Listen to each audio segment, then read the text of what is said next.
Welcome to Bothering the Band. Today is another great day. We are doing our first in-person podcast episode, and we're very lucky to have Abstract here today. He's a hip-hop savant whose lyrics are sharp, thought-provoking. He is not your typical MC. He began to mess around with freestyling during his high school years in Jackson Hole, Wyoming, which is where we are. He is a friend of our producer, and we are thrilled to have him on the podcast. Give it up for the artist known as Abstract. Yeah. Welcome. Thank you so much. Yeah, thanks for being here. I'm excited. Cool. Yeah, we are excited too. Again, like I said, it went down a rabbit hole with your music, and it hits me. So I love it, and keep it up. I have to ask. This is one of the last questions, but I have to get it off my chest. Mhm. How do you have 35 million listens on Spotify and like almost 20,000 followers, but only 40 posts? That's I think overall, I don't want to fact check it because I think we're about to hit 160 million on Spotify overall. Yeah. I'm good. It's definitely the biggest Spotify one for me, where it was like there's a couple like that too. But yeah, it's more. I mean, I've been doing it for like 10 years. I guess full time 5. Honestly, for me, it was just trying to anticipate what was happening at the time. Like one of the biggest things that I did not have the first couple of years was like promoting. I would just put it on my Facebook wall, and I don't know what I expected to happen. Yeah. So like my first 4 or 5 mixtapes, like I really didn't know what I was doing, like promotion wise. I didn't know how to get it heard. But at the same time, while that was going on, I was learning and like honing your craft and figuring out how I wanted to sound. I was just sharpening myself.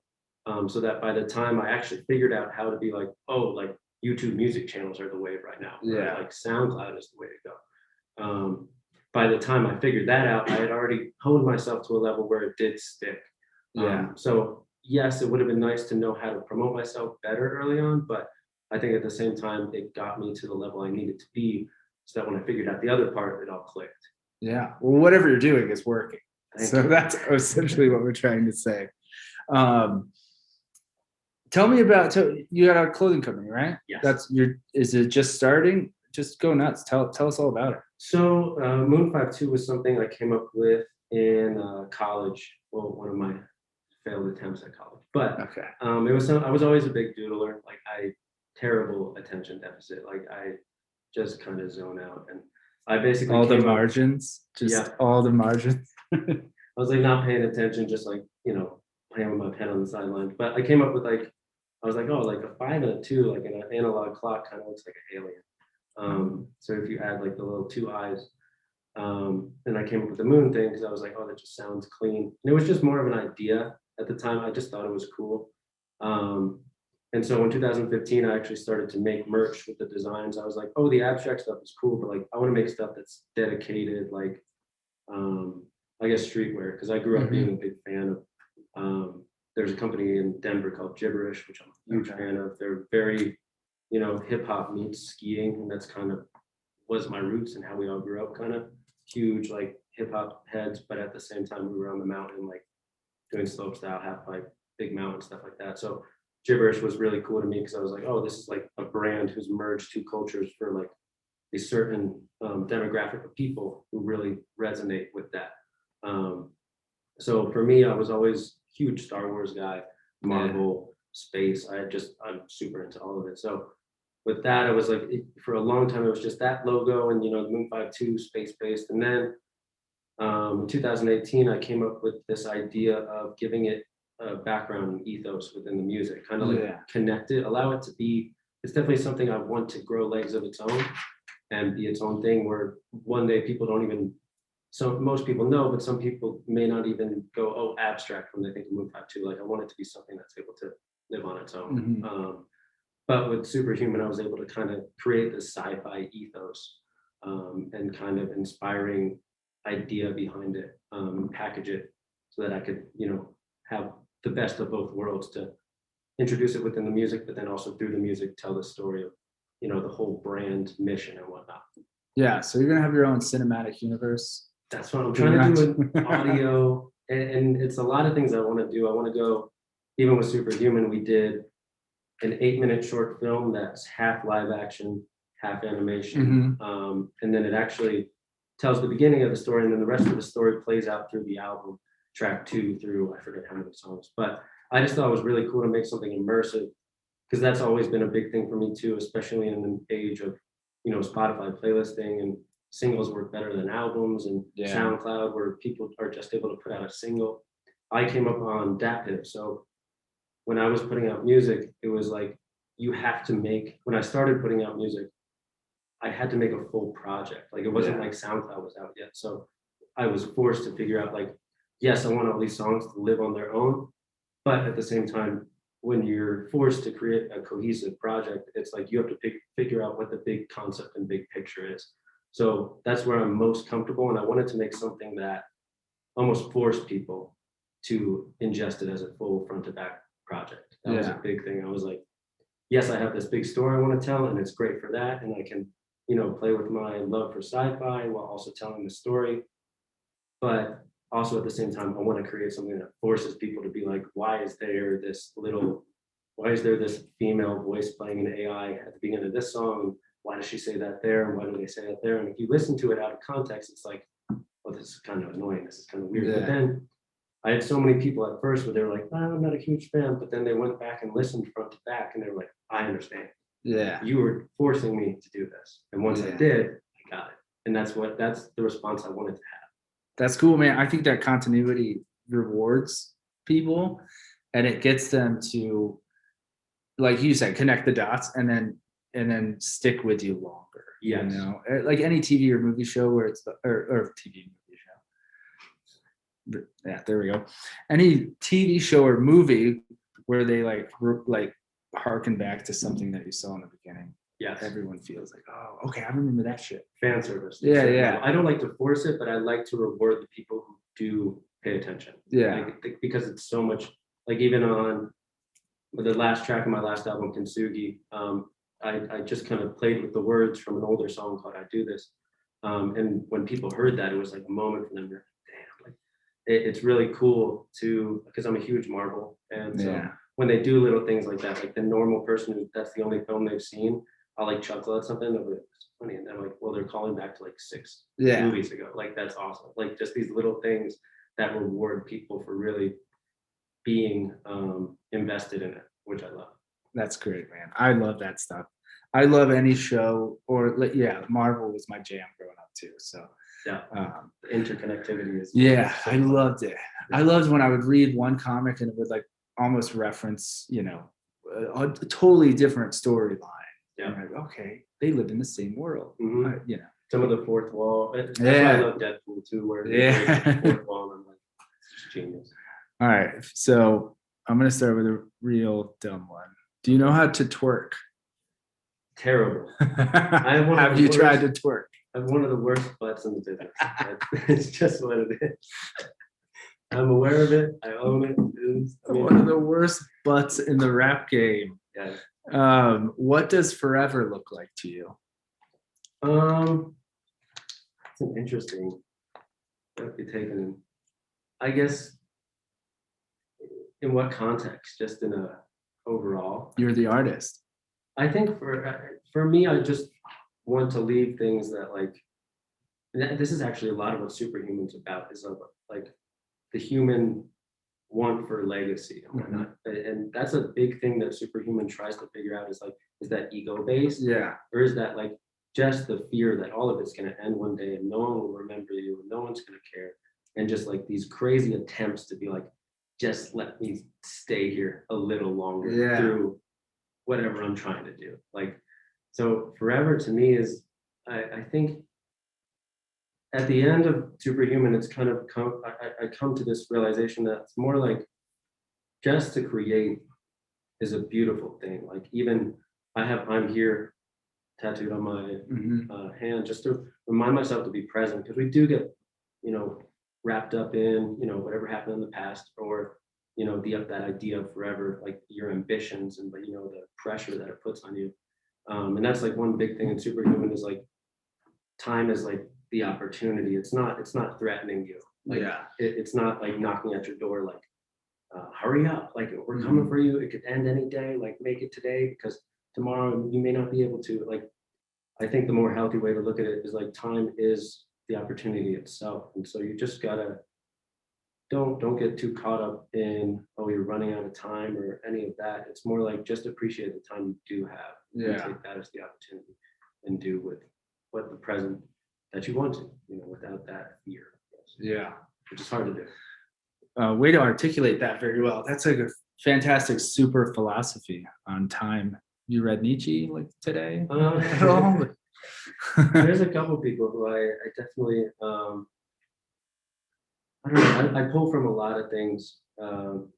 That's a big thing of mine too. I'd say figuring out for myself, like where I stand. Self-awareness, I guess, is a big thing for me. Like I need to be, always been a very observant person. I'm like, spiritually, mentally, emotionally, wherever I may be, I need to know exactly where I stand. Yeah. So it's very important to me to, have that present mindset, which I sometimes lose. And that's why some things like that, I'm like, I need to remind myself that like the present is everything else is an idea.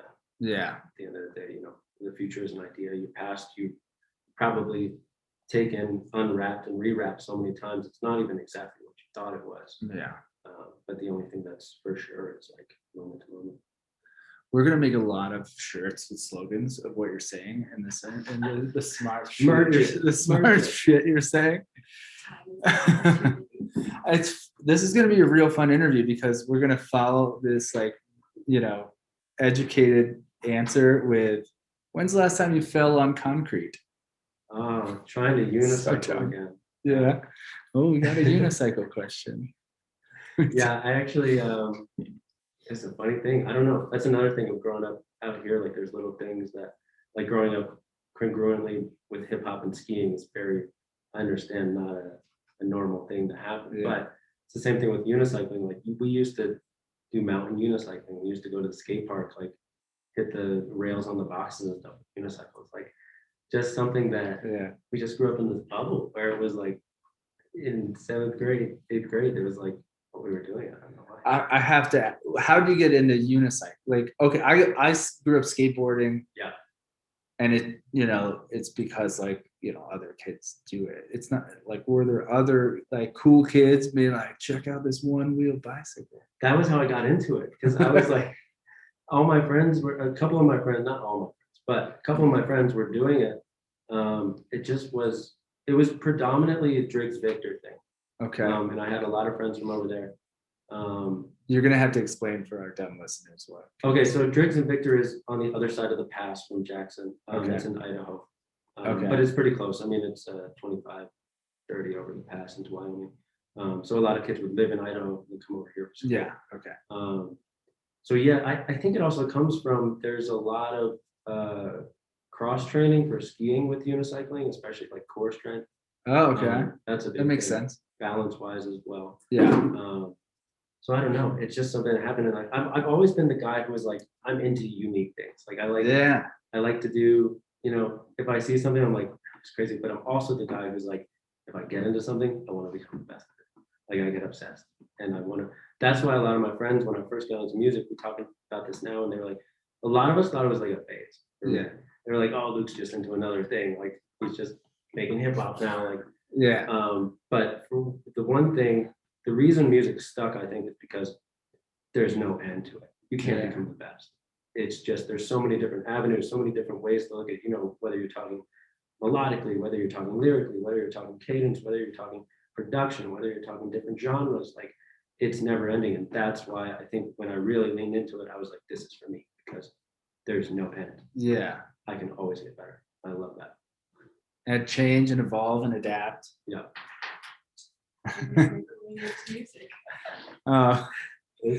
Can you juggle while unicycling? I can juggle. I'm not a great juggler. I'm actually, I probably could. I haven't done it, but I could definitely condominate if anyone knows that. No, I don't know. What is it? That's the thing. Oh, Yeah. Okay. So this, I'll just say it how I wrote it. Okay. What's that game called with the ball on the string and the tomahawk like cup at the end? That's called kendama. Kendama? Yeah. So it's a Japanese skill toy. Okay. And it just for some reason, that's another thing within like BMXing, skateboarding, skiing, snowboarding. It's thank you. I've gotten, but that's another thing. I like these unique things and I try to just like I get obsessed. I'm like, I just and but that was another thing is like a lot of I think who was it? There was a JP Alclair. There's a couple pro skiers. When we were kids, like we looked at the pro skiing community as like gods. Like everything they did, we were like, oh, we want to be just like that. So a couple of those guys I think that's where it spurred from. They were all into kendama because it's a fun thing where like for all these guys who travel a lot, you're sitting in the airport, you get bored, you can just whip it out. And it's very much like skateboarding or skiing where it's like you learn these tricks and then you can link them. It's like, oh, you learned like whatever, a cork 7 or double backflip. And then when you're in the slope style, you have to like do those tricks back to back to back perfectly. And it's the same thing with kendama. Like you can learn these tricks individually. And then when you get into a flow state of like linking everything. Yeah. So that's why I think that like skateboarders gravitate to it, BMX people, extreme sports people gravitate because it's very much the same, I guess, high you get of, honing particular tricks and balance and stuff like that. It's very different, but at the same time congruent. Well, we have to one request. We have to combine that unicycling, and that's your next video for one of your next songs in the future. I've wanted to do that. I wanted to have it like people think I'm just walking for most of the video, and then it's that's fucking brilliant. And then it's like, oh, it's been on a unit like something fun like that, just a little twist. It's just like a steady cam from the side, and it's like down the street with the scenery passing, and at the very last minute, pull out the whole time. One shot too. It'd be great if it was one shot. Exactly. Also, you're looking in the camera the whole time while like doing this shit.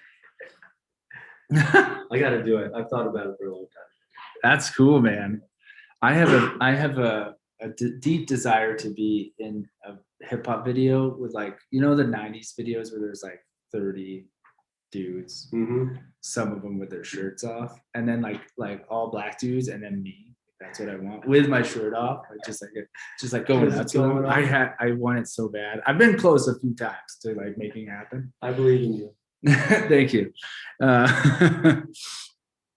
Have you ever made pottery using the spinny wheel thing? Yes. From like Ghost.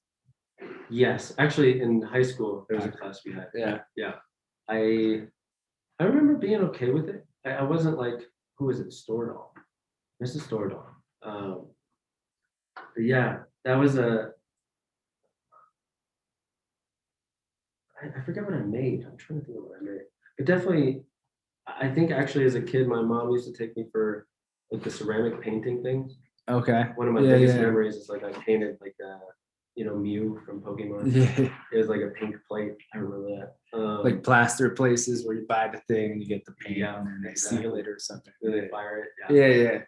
Yeah. Oh, that's cool. I took pottery too in high school at Mystics, and I remember her name too. And I wasn't good at the wheel, but I learned. We had to like pass, and I remember when she wasn't looking, I just like did my best to make something round, and I was like, "Here we go." And she's like, "That doesn't count."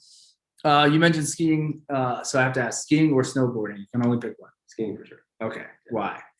Obviously, nope. I know it's a very contentious thing, especially here in the mountains. Yeah, I think it's less so these days. Like it used to be like a war. But especially I think as I grew up on twin tip skis most of the time. Okay. When I moved here, in New Jersey, so I got here in 7th grade. In New Jersey, we would go like twice a year. I thought I could ski, and then you get here and you're like, oh, I don't know. Compared to these kids, like who literally grew up, like just came out the womb on skis or snowboards, like, getting dropped into that, I was like, but I also love that because like it kind of forced me to get good really fast because I was like, I'm trying to make friends. Like I don't want to seem like scaredy cat. Like I wanted, you had to, especially at the age I was, you're still very, you fall, you get back up. You're like, oh, fine. Like, I take those falls these days and I'd die. I'd be on the couch for 4 days, 5 days. But at the time, it was like I either am like keeping up with these kids, or I'm not gonna make friends and I'm gonna be Yeah. left here and not knowing what to do. So it was a good way of like trial by fire, finding my way with that.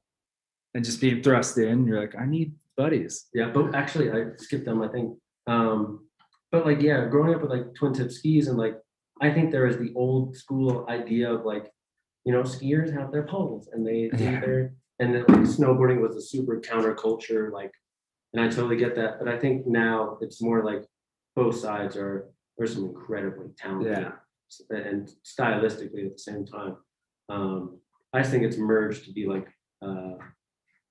more, I guess, I'm totally missing the word, but yeah, growing up, it definitely was like, more accepting. Like we had a bunch of snowboarders with us, a bunch of skiers with us, and we just mob around. That's what it was. So growing up as a skateboarder, we battled the rollerbladers. Again, if you ask me now, I'd be like, why did you hate them? They were rollerbladers. Yeah.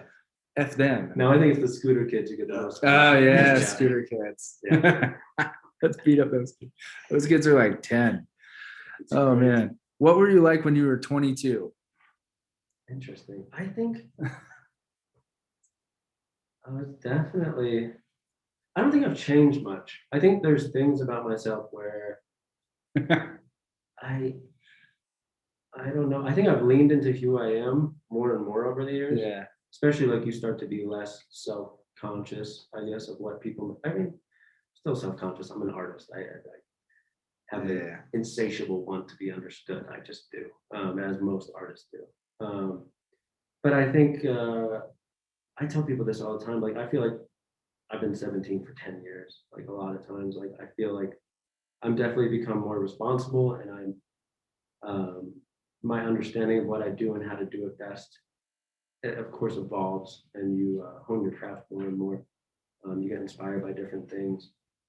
But I think for the most part, very much remains as the same. I don't know. Yeah. No, I've changed in good ways, but yes. Yeah. I take that as like you've evolved, but you've kept your same outlook or like who you are in your heart. Yes, but I think that's a product of chasing what I wanted to do. Like nothing ever was able to beat me down into a box. Like, forget your dreams. Like become, like I think that's what's kept me.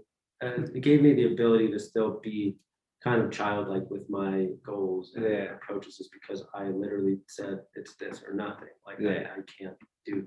I'm not going to be. I even went to Art Institute and I was like, I hate this, because you don't want me to be an artist within the industry. You are trying to hammer me into servicing the industry. Yeah. And I felt like I think I told my parents at the time, I was like, I feel like my soul's being ripped out of me while like trying to be part of this thing that I know I can be a way bigger part of than they're trying to condition me to be.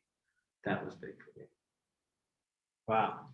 That was excellently said. I'm an artist first and foremost. I'm a fucking poet first and foremost. That's my first love. Oh yeah. And so I remember making peace with myself and my like outlook. Like you said, of course, artists we want to be like, but there's a moment we have to make peace with like, well, fuck it. This is what I want to do, and there's no other option, or no one's going to change my mind. You know? Yes. That was a tough. I think if with telling your folks you want to be a rapper, there's dollar signs in that. When you tell your parents you want to be a poet, it's like, oh, you might as well just kill yourself. Well, that was the thing, is luckily my mom was very like, my mom knows that even when I was in first grade, like my teacher was like, she told her, I think he's gonna be a writer. Like that's I always loved English, I always loved reading, I always loved, creative expression was, I really, really found happiness in that. But the question was, how do I implement that? And I think that's when I found, when I first started making music, it was like, oh, I can rip beats off of YouTube, throw it into GarageBand and record on my laptop mic. Like that was accessible to me, where I was like, let me just do that and just slowly evolve with it. And I get a lot of kids these days who are like, no one's listening, no one cares. And I'm like, if you doing it, like, yes, we want to be accepted and, loved for what we do, but at the same time, when you make something, it should feel like a win for you regardless. Yeah. Like for me, when I make music, like there's almost a depression that comes with releasing it, because Yeah. for so long it's yours. And then I was talking to my friend JP the other day, and then as soon as you release it, it's not yours anymore. Yeah. It's up to them to critique. It belongs to the world. It doesn't Yes. belong to you. Exactly.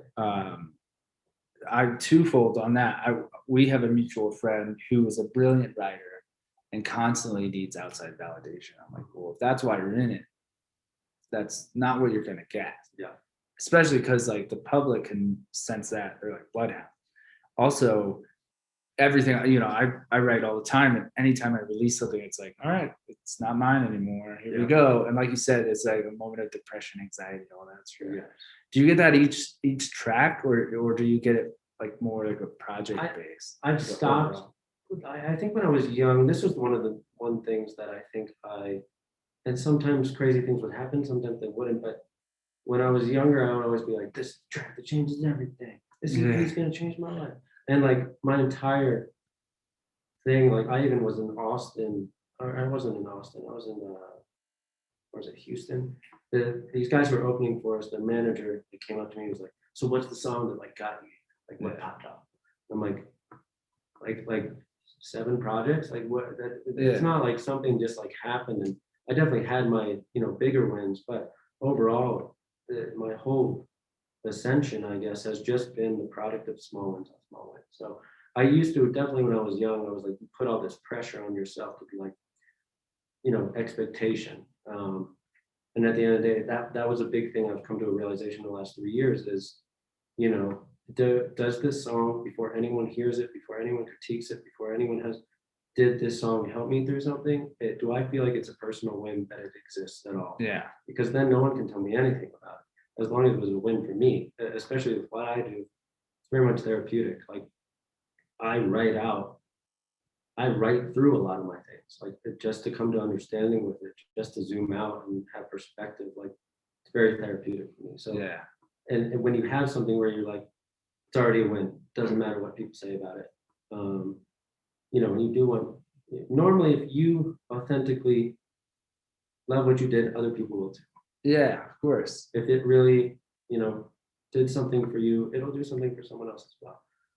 But yeah, I think a lot of people get caught up in, and this kind of feels like, Bill Gates saying money isn't everything. He's freaking, and here I am with 500,000 monthly listeners on Spotify saying, doesn't matter how many people there. Yeah. I understand that from that perspective, but it definitely comes down to like, you gotta do it for you at the end of the day. Of course. Not in a selfish way, but that's when it becomes a win before the world even has anything to say about it. Yeah. Wow, man. Let's shoot over. I don't even know how to follow that. Let's shoot over another dumb question. Let's do it. What's your favorite quote from Home Alone? Oh, I think I go. Just the scream. Just a great moment. Just the scream. I didn't get that when I was a kid. He puts on aftershave. Because I've done that and felt that pain. Yeah. I haven't shaved in 10 years, so you got a sweet beard, man. Thank you. Yeah. You got a real beard. It's actually, I usually trim it before I come home because my mom's like, your beard is wild. So I just try to tame it a little bit. Yeah. I come home. Nah, at least you don't have a neck beard. Yours is killing it. So you have Silver Surfer on your shirt. Yes. I didn't notice that while we were talking Marvel. So it's perfect. If you could have one superpower, what would you choose and how would you use it for good or evil? I think teleportation. Okay. For sure. I'd love that. We were talking about this earlier. I hate people who walk slow. I hate like I can't do it. Like That's the New Jersey. Yeah. There's a little bit of East Coast in me. For the most part, there's not, but I'm definitely like, if I'm going somewhere, like I have a goal. Like all I'm doing is getting from A to B. Like if I'm at the store, like I know exactly what I need to get. I'm gonna get that, and people are just lollygagging around. And I'm like, I hate it. So I think teleportation would be super helpful. Have you walked around the town square Yes. the last couple of days? Or? There was a family of 5 in front of me who were just like, they literally look like they're just in slow-mo. And I was like, what are we doing? Why? This one just screams at him. I'm just like, Jesus. I let him know. Jeez Louise. All right. How do you vibe? Okay, since we mentioned Jackson Hole in Jersey. Yeah. How do you vibe in Jersey? I like it. It's not, a lot of my extended family's there. But there's really nothing in New Jersey where, I don't know, there's no connective tissue for me there, other than my family. Like it's something that Wyoming feels like home for me. I feel like, especially at the age I got to Wyoming, like before that, it was like, you're going on a play date with such and such. Like your parents are kind of like dictating who your friends are and what. When you hit that, 7th grade, 8th grade, you start to branch out and be like, no, these are the people I want to hang out with. Yeah. You kind of figure out who you are. And I feel like that happened to me here. So that's why I always tell people Wyoming's home. That's where I figured that out. And you're in Nashville, correct? Yeah. How do you vibe on a Friday night in Nashville? It depends. A lot of times, at least one of my friends is playing like a writer's round or something. Okay. Go out and watch them. I'm funny though. If I'm super in creative mode, I lock myself away. Don't talk to anyone. And everyone hates me for it. I had someone who was like the other day, like, you're ghosting me. I was like, no, I just ghosted everyone. Like, this is not a personal thing. Yeah. I just sometimes get into a vibe and I'm like, I don't want to see anybody. I don't want to talk to anybody. I want to work on stuff. And then I'll come out of my hole and be social for, 2 weeks and then restart the process. But I definitely would say it's, that's one thing I've loved about Nashville is, any day of the week you can walk out. And it's really nice to be in the city, as I've been in the suburbs with most of where I've lived the last 5 years. So it's really nice to have that access to be like, I can just walk down the street, go see someone perform, grab a drink. How do you feel about bachelorette parties in Nashville? I think at this stage it's very cliche. Yeah, the pedal bars. Oh, it's crazy. Just all these. Oh, so many white women screaming.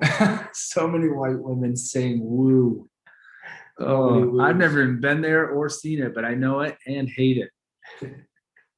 Okay, your real name is Luke. Yes.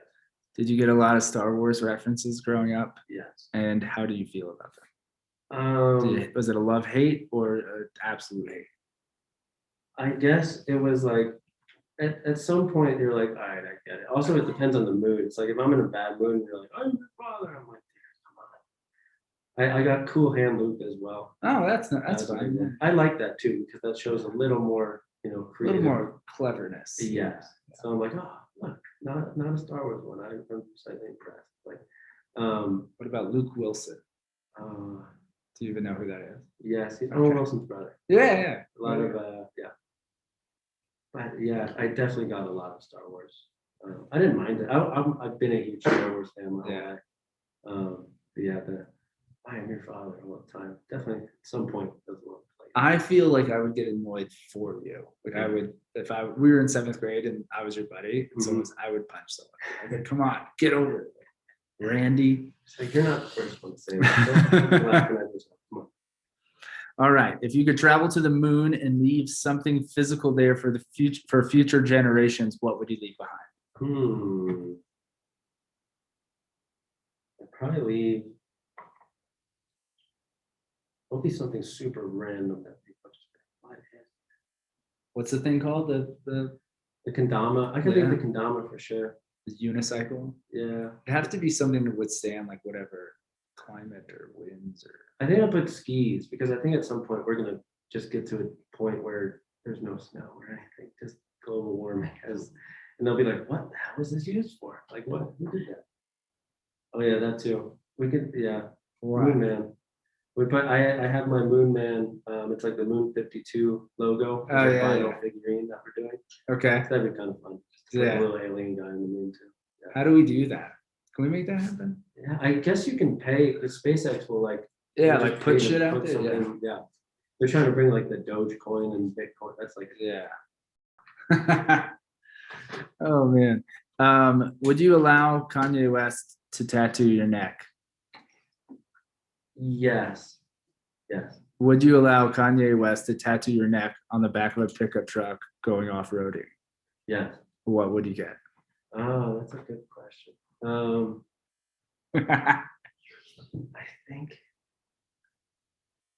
I think I just I want it to be like kind of I did kind of like Virgil Abloh's font that just says neck with the quotation marks. I love it. I love it. If it was Kanye, you would ask him, and then he would write like Kanye's neck, like something weird like that. Kanye was. I like that. I like labeling things that are what they actually are. That's so great. I'll pay for you to do that tonight. If you could collaborate with one artist or a musician, live or dead, who would you choose? Billy Joel. Oh, really? All right. I think that'd be wild. Yeah, man.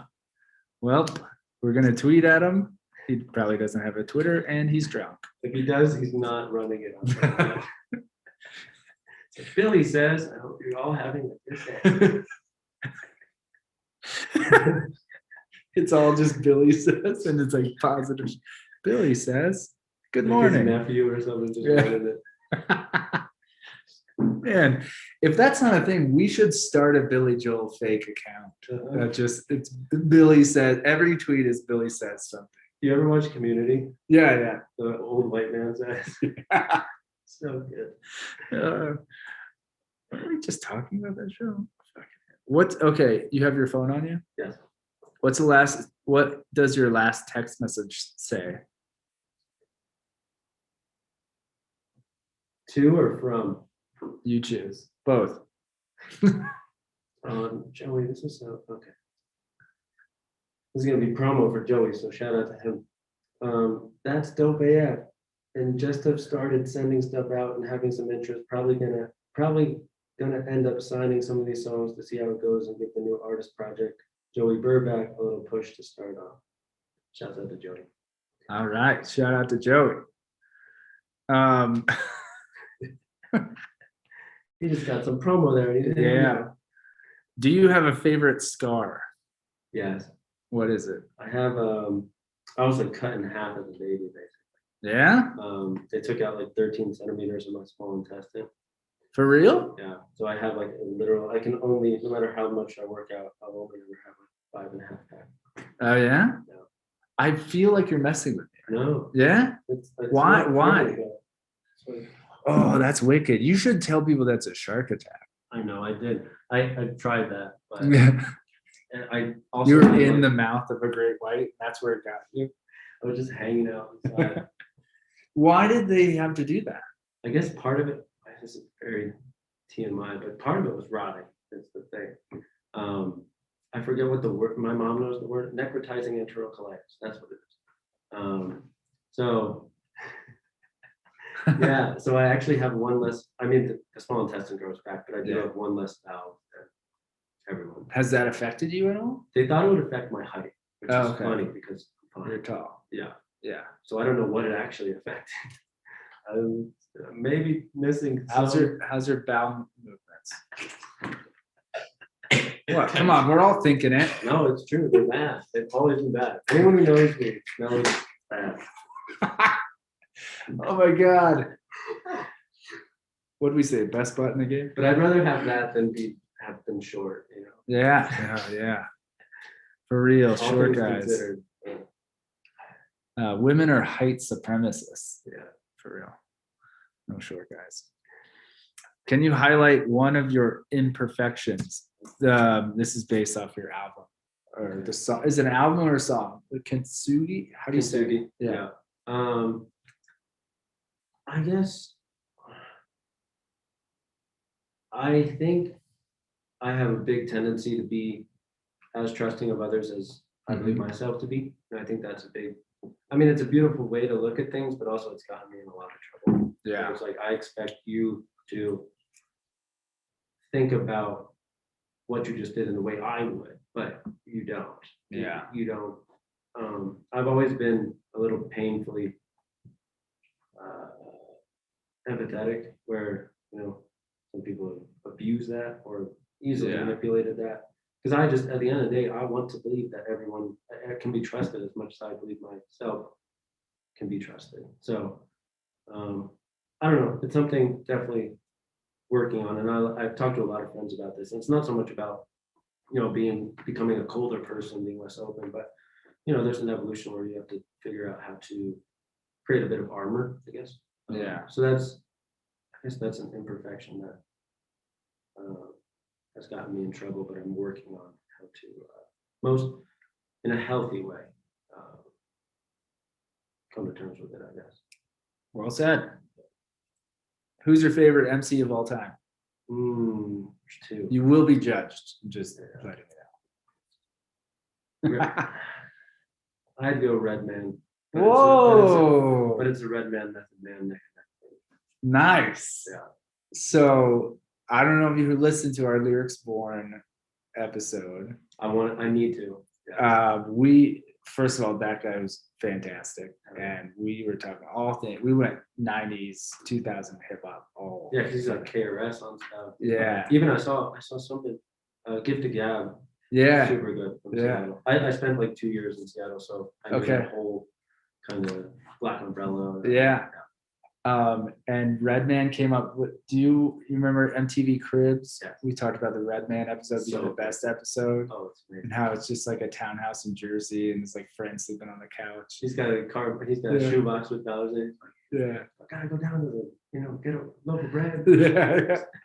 And he had like a Super Nintendo with like cords and shit hanging out. And we left that interview, we're like, you have to. So I'm leaving it to you too. You gotta collab with I have a beat that I want to get Method Man and Redman on. It's awesome.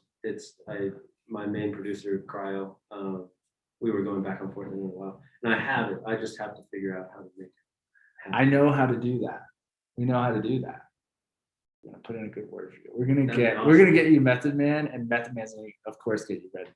Because I imagine they just hang out all the time. Yeah. That'd be awesome. No, that's like a bucket list thing for me.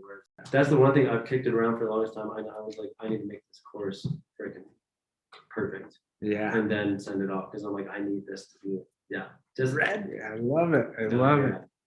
Fucking A. What was your last job? Working at a pretty bougie senior center in Bellevue, Washington. Okay. But yeah, I worked in the restaurant part, so I was a server. Okay. And my good friend Talon was my manager. We actually lived together. So like, it's a very big a test to how good of friends we were because we'd work together every day, go home, live in the same apartment. But he was the man. But yeah, that was my last. Talon's not like a hippie guy with a bunch of tattoos and dreads, is he? No. No. I know a guy in Seattle. Okay, yeah. Named Talon. Is in a band. He's actually in Tampa now. Oh yeah. But yeah, it was I guess actually the last day of work. I could have left earlier. I was like, finally, this is actually something I want to paint for kids as well. Anyone. A lot of people are like, let me quit my job and go all in on my dreams and all this stuff. And it's not the way to do it. You have to transition out because if you want to make music videos, if you want to actually have presence, if you want to have good production, if you want to have good engineers, you have to pay them. And people are just like, oh, I can go all in on my dream finally. And it's like, yeah, but you have no capital to do it. So a big thing that I tell people is phase out. There were times like when I was working at the Rustic where when I was trying to get back to Seattle the second time, I was working at the Village 6 a.m. to 3, then would drive to town, work from 3 to 11, go home, try to make music for 2-3 hours, do it all again the next day. So it's very important that you kind of transition into the music. It's like, if I take away my current job salary, can I still live off of the music? And it's a good way to tell. So that was the thing with that, where I could have quit about 5 months before, but everyone was quitting for some reason. And I was like, I'm not going to abandon my buddy. Like, he's my manager. I'm not going to. So I slowly phased out. And I remember last day of work, all the cooks, they had like 4 cakes and they brought me out to like the loading dock and just smashed me with the cakes. Well, that's cool. It was awesome. It was an awesome last day of working great. a real job. Yeah. Oh, good for you, man. Anyone die on your watch? No. No, there was not while I was there, but yeah, that was an interesting job because you saw the same people every day and they get very comfortable with you. Yeah. And crazy requests and eat the whole plate and then go, I'd like to send it back. Stuff like that. Oh, devils. I would not. Nope. We talked about unicycling. Okay, I have an opinion question for my producer here. Do you fish? I fished a lot more as a kid, not Okay. so much these days. Let's be honest. Touching the fish, kind of gross, right? Yes. Yeah. Something I never got. I got more comfortable with it, but it's never been something where I was like, finally one day I was like, oh, this is fine. No. No, it's gross. Fish are gross. They're slimy and they don't stop wiggling. Just stay still. Yeah. You heard it here, folks. Abstract thinks touching fish is fucking gross, and he's correct. Quoted. All right. What would be your go-to weapon in a food fight? I think easy cheese. Oh, nice. Because you could just anything else you have, you can just put it on top of that. And then Double win. yeah. But what if that's your only weapon? You got to get real close. I try to like hack it in a way that I could get like some more distance. Distance, yeah. Yeah, just like string cheesing from across the room. I feel like that would be really tough to get out of hair. Yeah. You know? Let's stick with you. Yes, let's stick with you. What's your favorite TV or movie show? Oh, that's a good question. It really changes. I'll like binge something the day I go, what's next? What's the last thing you binged? Startup. Oh yeah, any good? I thought it was really good. Yeah. Yeah. The Cool. one thing is I wish it continued, but it's really I like got to the end and I thought it had only been one season. I was like, oh, I just watched 3 seasons. Oh wow. It was one of those. Okay. Oh, okay. Cool. Yeah, that's been popping up. I have to check it out. No, it's really interesting, Nice. especially with all the crypto talk going on. Yeah. Like that, it's very Oh, nice. congruent. Some parallels. I feel like I'm gonna have PTSD. I worked in like a tech design firm for a long time. It scarred me. It taught me a lot, but it scarred me. If Yeah. someone ever asked me to take like a talk about goals or learning things, I just closed down. Like, you know, like office meetings and shit like that. Yeah. Like, what do you want? What are your goals this month? Or I'm like, I don't care. It's a paycheck. Just chipping away. Yeah, it's just putting commas in the right spot. Yeah. All right. What's next for Abstract? I've actually been working on a rock album for 10 months. Yeah? Yeah. Cool. That's been a big I guess I've been putting out music and making other music during that time, but like my main focus has been trying to curate this whole thing. Any that's been like really fun. specific genre or? It kind of varies. It's definitely a little punk pop, but more on the rock side. I grew up. I loved, especially in my teenage years. I was like Green Day, Good Charlotte, Jet, Arctic Monkeys, just that kind of realm. That was like what I found after, because when I grew up, my dad kind of showed me, you know, what to listen to. It was like Bob Dylan, Beach Boys, Chuck Berry, Beatles, stuff like that. So when I hit my teenage years, you know, a little emo, Yeah. you know, I want to find something that's my own. There was definitely a lot of that stuff. And then after that, that's what's funny too, is Jackson actually, people would think, oh, you must have found like hip hop in New Jersey. Yeah. I was like, I didn't listen to any hip hop in New Jersey. I wasn't exposed to it. So when I got to Wyoming, all the ski movies, all my friends, everyone was listening to. And it's so funny because my mom, like, I'm someone who's very, especially as a kid, I was very bad with change. Like, I need to be prepped. Like, it was almost like a tick where I was like, I need to be prepped. Like, super fast changes always would like throw me off. So I think she over prepared me for Wyoming. Yeah. She was like, yeah, dude, everyone listens to country there. You got to find a country band you like. We're going to give away all your lacrosse stuff. No one plays lacrosse there. So there was a couple other things. Everyone rides horses, all this stuff. So I was way too prepared that when I got here, I was like, Mom, this didn't happen at all. Like, you're making me listen to Rascal Flatts. What are we doing? Oh. Like, because I didn't know what to listen to. I was like, oh, country, what's poppin' country? Like, what do I listen to? Yeah. But then once I got here, it's like, oh, like all my friends who skateboard, skis, Yeah, of course. hip hop people. Like, but that's why, yeah, I don't know. I went on a tangent there. No, I loved it. I loved it. But yeah, I'm just kind of also leaning into the rock stuff has been really fun. It just feels fresh. It's Yeah. something for me where it's like, I have been rapping for that and recording myself and making, you know, of course, evolving and going into different subsections. But, you know, 10 years, it's like, I need a project to kind of break off and be like, let me kind of try to embody that teenage angst I had. And also, I just went through a relationship where I was like, there's no way to say this better than through this approach. approach. Yeah. Like I'm very big, as I was talking about with communication, and like there's some things that like, stylistically to say it correctly and communicate it the best way, you have to go that route. Yeah. So that's why it just made sense to me at the time. And yeah, I think it's also a little bit of Nashville rub off. I didn't go, people are like, oh, you're gonna make a country album. I'm like, no, but I mean, you still get influenced by things melodically or organic instrumentation. I definitely think when I got there, it was a little turn of a page to be like, let me try something that I really haven't leaned into in the past. And I've been having a blast with it. Yeah. That's great, man. What two things I hear from that is fuck stereotypes, because I don't like them. Grew up with them from every angle, and I don't like. And I'm a victim. I'm. What's the word I'm looking for? I do it too. Where I think of Jackson Hole and I think of cowboys and they're here, hunting not, and shit like that. Yeah. But there is that side of there's hip hop and punk rockers.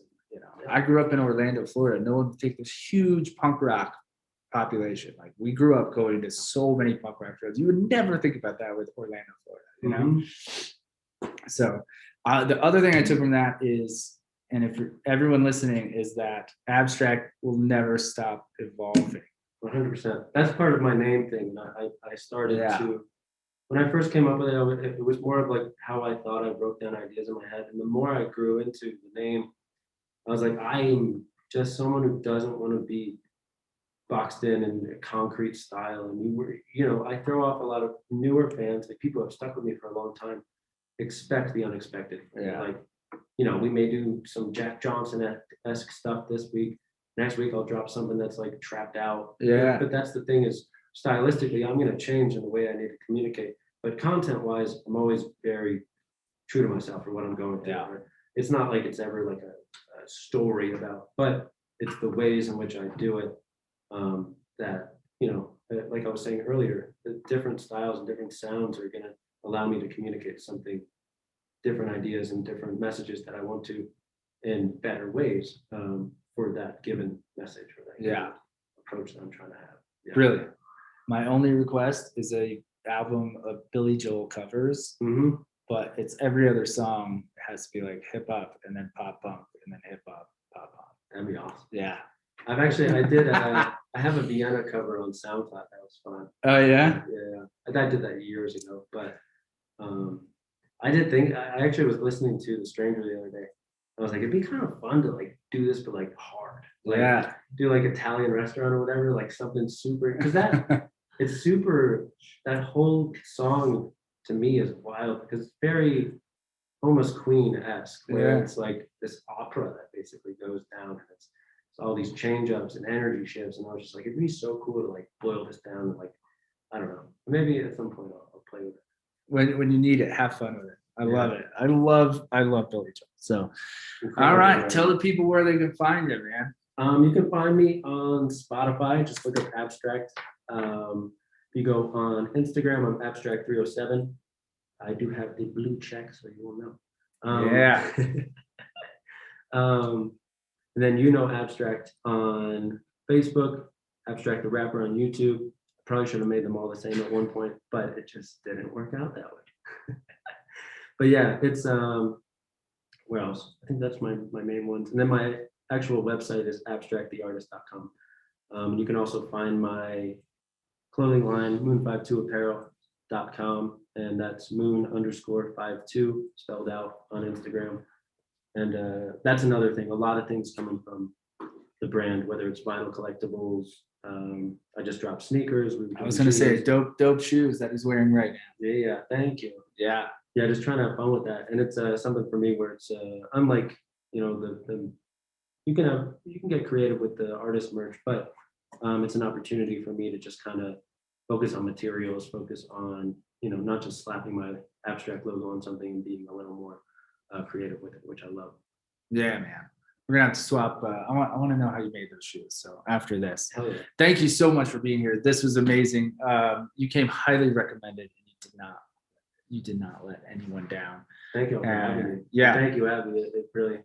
Yay! We did it. We did. Everyone, listen to Abstract and tweet at him to make a Billy Joel pop punk record.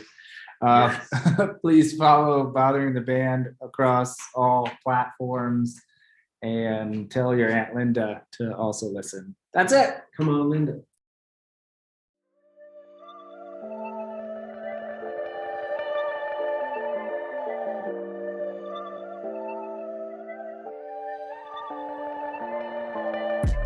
Hardly been feeling myself, I'm under pressure. There's some logic to my circumstance, so here's the lecture. Wipe my tears with $100 bills. I guess it fills the void that I choose not to trade in for the pills that others might employ. See, I made a habit of believing magic's part of love, but when it ends so tragic, time and time again, you lose the buzz. Ice been creeping in my blood. Sometimes feel I missed the bus. Headed for the things I really needed. I chose what I want. Liquid swords and cursive, know the flow is deadly to these kids. Never kissed nobody's ass. Know I could have blown up quick. Working with some YouTubers who I ain't really fucking with.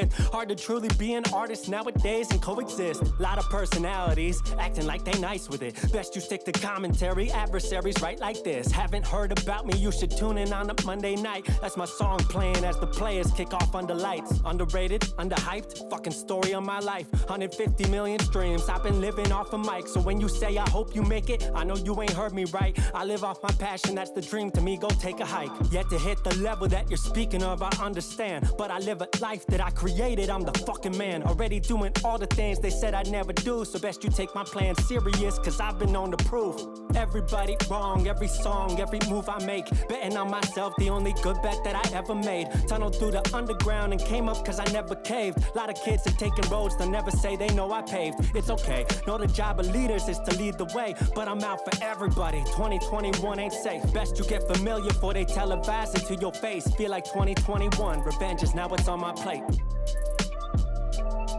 I said I feel like 2021, revenge is now what's on my plate. I said I feel like 2021, revenge is now what's on my plate.